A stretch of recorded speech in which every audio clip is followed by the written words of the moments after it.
Hello students, dictation 5 second बाद शुरू होगा।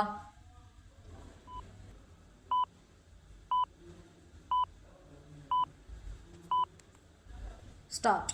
यह स्वागत योग्य है कि ईडी अर्थात प्रवर्तन निदेशालय इंसॉल्वेंसी और बैंकरप्सी बोर्ड के साथ मिलकर ऐसी व्यवस्था करने जा रहा है जिससे दिवालिया कंपनियों और उनके प्रवर्तकों की जब्त की गई संपत्तियों से फ्लैट खरीदारों और बैंकों को राहत दी जा सके। विराम। ईडी की ओर से इस संदर्भ में जो मानक संचालन प्रक्रिया बनाई जा रही है उससे यह स्पष्ट हो रहा है कि उसके दायरे में बिल्डरों की जब्त संपत्तियां ही आएंगी। विराम। अच्छा हो कि इस प्रक्रिया के दायरे में वे दिवालिया कंपनियां और उनके प्रवर्तक भी आए जो बैंकों या बाजार से पैसा लेकर किसी भी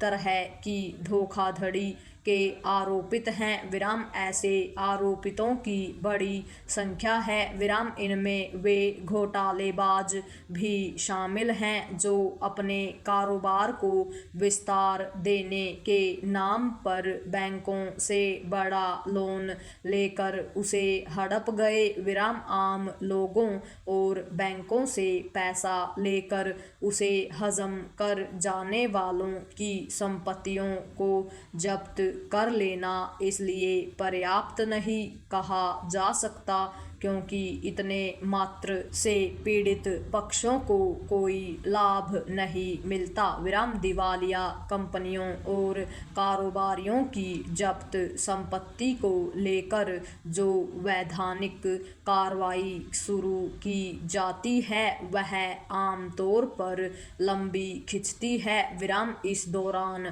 पीड़ित पक्ष परेशान होते रहते हैं क्योंकि अभी नियम यह है कि मामले का निपटारा होने तक जब्त संपत्ति को बेचा नहीं जा सकता। विराम। इसका बुरा असर बैंकों, निवेशकों और आम लोगों पर पड़ता है। विराम। इसका कोई मतलब नहीं कि घोटालेबाजों के खिलाफ कानूनी कार्रवाई तो शुरू हो जाए लेकिन उनकी हजारों करोड़ रुपए की जब्त संपत्ति अनुपयुक्त पड़ी रहे। विराम। पैरा।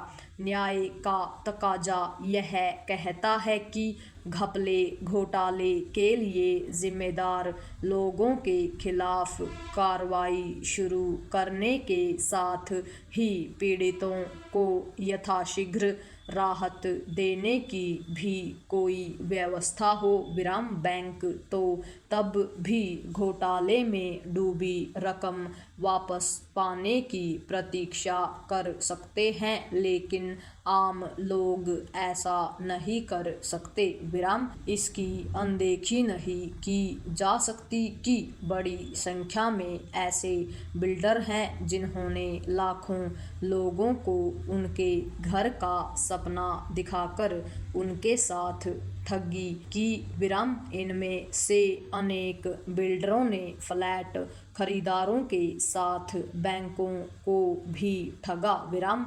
अच्छा होगा कि केंद्र सरकार अपनी विभिन्न एजेंसियों के बीच ऐसा समन्वय कायम करे जिससे बिल्डरों के साथ साथ अन्य दिवालिया कंपनियों के मामलों में फंसे अरबों रुपए की वसूली का रास्ता खुले। विराम। इसी के साथ ऐसे भी उपाय करने होंगे जिससे जानबूझकर दिवालिया होने के तौर तरीकों पर लगाम लगे। विराम। कई मामलों में यह देखने में आया है कि घोटालेबाज दिवालिया होने और इस कारण अपनी संपत्ति की जब्ती के बाद भी पहले की तरह ठाठ से रहते हैं। विराम एक समस्या यह भी है कि ऐसे लोगों के मामलों का निपटारा होने में बहुत अधिक समय लगता है। पूर्ण विराम।